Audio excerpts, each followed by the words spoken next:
ಮತ್ತೆ ಮೊದಲ್ಗೆನೆ ಹಿಮ್ಸ್ ಆಸ್ಪತ್ರೆಗೆ ಬಂದಿದ್ದೀನಿ. ನಮ್ಮ ಜನರಲ್ ಹಾಸ್ಪಿಟಲ್ ವಿಸಿಟ್ ಮಾಡಿ ಅಲ್ಲಿ ವಾರ್ಡು ಪೇಷಂಟ್ಸ್ ಜೊತೆ ಮಾತಾಡಿ, ಅದು ಹಳೆ ಬಿಲ್ಡಿಂಗ್ ಇದೆ, ಅಲ್ಲಿ ಬಿಲ್ಡಿಂಗ್ ಎಲ್ಲ ಮೇಂಟೆನೆನ್ಸ್ ಮಾಡಿಸೋಕ್ಕೆಲ್ಲ ಈಗ ಸ್ಯಾಂಕ್ಷನ್ ಆಗಿದೆ, ಮಾಡ್ತಾ ಇದೀವಿ ಅಂತ ಹೇಳಿದ್ರು.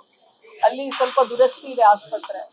ಅದು ಬಿಟ್ರೆ ಪೇಷಂಟ್ಸು ಯಾರು ಕಂಪ್ಲೇಂಟ್ ಇಲ್ಲ, ಅಂದ್ರೆ ಎಲ್ಲ ಚೆನ್ನಾಗಿ ನೋಡ್ತಾರೆ ಅಂತಾನೆ ನಾನು ಅಷ್ಟೂ ಜನ ಪೇಷಂಟ್ಸ್ನು ಮಾತಾಡ್ಸ್ಕೊಂಡು ಬಂದಿದ್ದೀನಿ. ಮತ್ತೆ ಇದು ತಾಯಿ ಮಗುವಿನ ಆಸ್ಪತ್ರೆ. ಇಲ್ಲಿ ಒಂದು ತಿಂಗಳಿಗೆ 1,500 ಡಿಲಿವರಿ ಆಗುತ್ತೆ.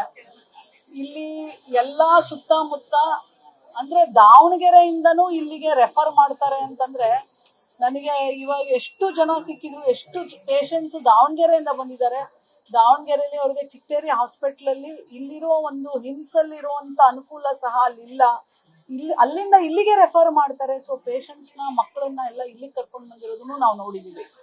ಇಲ್ಲಿ ಒಂದು ಕಂಪ್ಲೇಂಟ್ ಏನಂತಂದ್ರೆ ಲೋಡ್ ಜಾಸ್ತಿ ಇದೆ ಎಲ್ಲಾ ಕಡೆಯಿಂದ. ಇಮ್ಯಾಜಿನ್ ಮಾಡಿ, ಬೇರೆ ಜಿಲ್ಲೆಯಿಂದ ಈ ಜಿಲ್ಲೆಗೆ ಬರ್ತಾರೆ ಅಂದ್ರೆ ಇಲ್ಲ ಅಕ್ಕಪಕ್ಕ ತಾಲೂಕುಗಳು ಗ್ರಾಮಾಂತರದಿಂದ ಎಷ್ಟು ಪೇಷಂಟ್ಸ್ ನ ಇಲ್ಲಿಗೆ ಕಳಿಸ್ಬೋದು.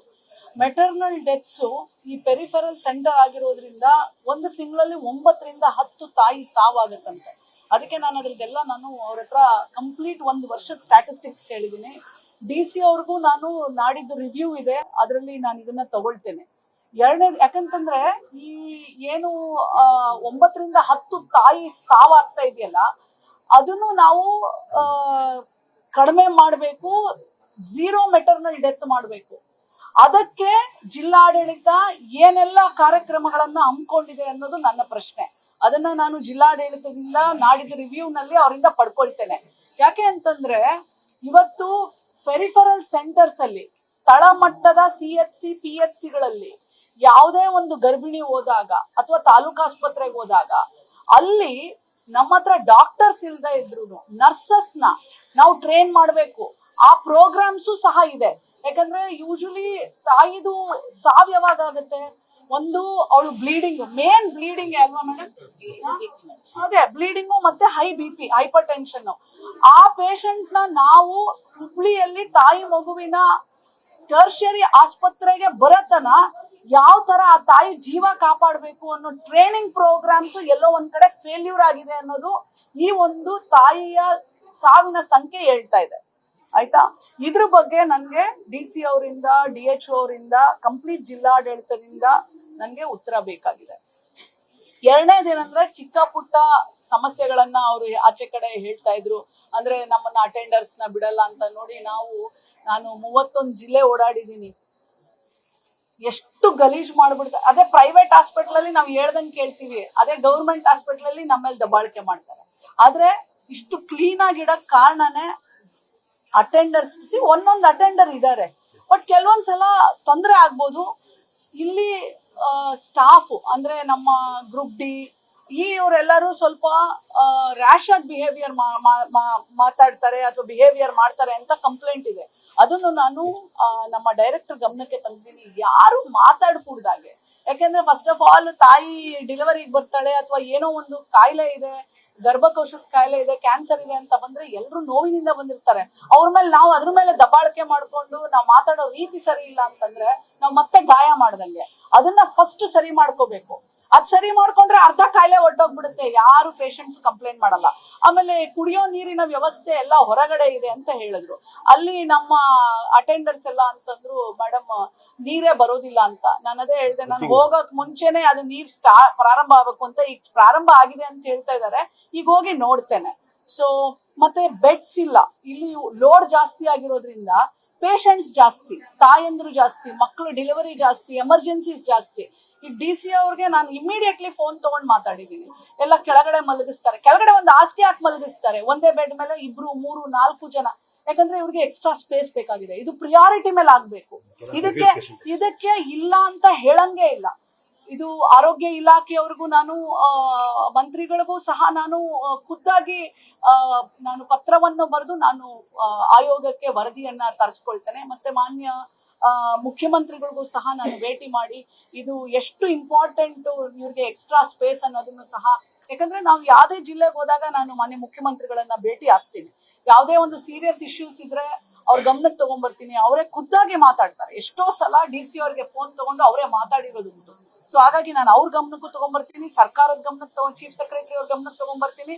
ನಾಳೆ ಜಿಲ್ಲಾಡಳಿತದಿಂದ ಏನೆಲ್ಲ ಇವರು ಕ್ರಮ ವಹಿಸಬಹುದು ಅದನ್ನೆಲ್ಲವನ್ನು ನಾನು ಮಾಹಿತಿ ಪಡ್ಕೊಳ್ತೇನೆ. ಸೊ ಈಗ ಉತ್ತರ ಕರ್ನಾಟಕದ ಬಹುತೇಕ ಜಿಲ್ಲೆಗಳ ರೋಗಿಗಳು ಇಲ್ಲಿ ಬರ್ತಾರೆ, ವರ್ಕ್ಲೋಡ್ ಜಾಸ್ತಿ, ಅದೇ ತರ ಸಿಬ್ಬಂದಿ ಮೇಲೆ ಒತ್ತಡ ಜಾಸ್ತಿ ಇರುತ್ತೆ. ಸಿಬ್ಬಂದಿ ಕೊರತೆನೂ ಅಷ್ಟೇ ಇದೆ. ಹಾಗಾಗಿ ಅದನ್ನ ಸರ್ಕಾರದ ಗಮನಕ್ಕೆ ತರ್ತಾರೆ. ಖಂಡಿತವಾಗ್ಲೂ ನಾನು ಫಸ್ಟ್ ಕೇಳಿದೆ, ಔಟ್ಸೋರ್ಸಿಂಗ್ ಅಲ್ಲಿ ಇವರು ತಗೊಂಡಿದ್ದಾರೆ, ಸಿಬ್ಬಂದಿ ಎಷ್ಟು ಬೇಕೋ ಅಷ್ಟು ತಗೊಂಡಿದ್ದಾರೆ ಅಂತ ಹೇಳಿದ್ರು.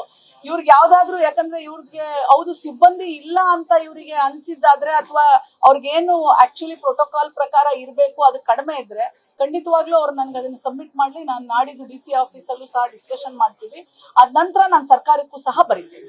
ಈಗ ಸಮಸ್ಯೆ ಏನಂದ್ರೆ PHC CHC ಗಳಲ್ಲಿ ಈಜಿ ಟು ಏನ್ ಮಾಡ್ತಾರೆ, ಸ್ಕೀಮ್ಸ್ ರೆಫರ್ ಮಾಡ್ತಾರೆ, ಅಲ್ಲಿ ಯಾರು ಅದನ್ನ ನೋಡಲ್ಲ.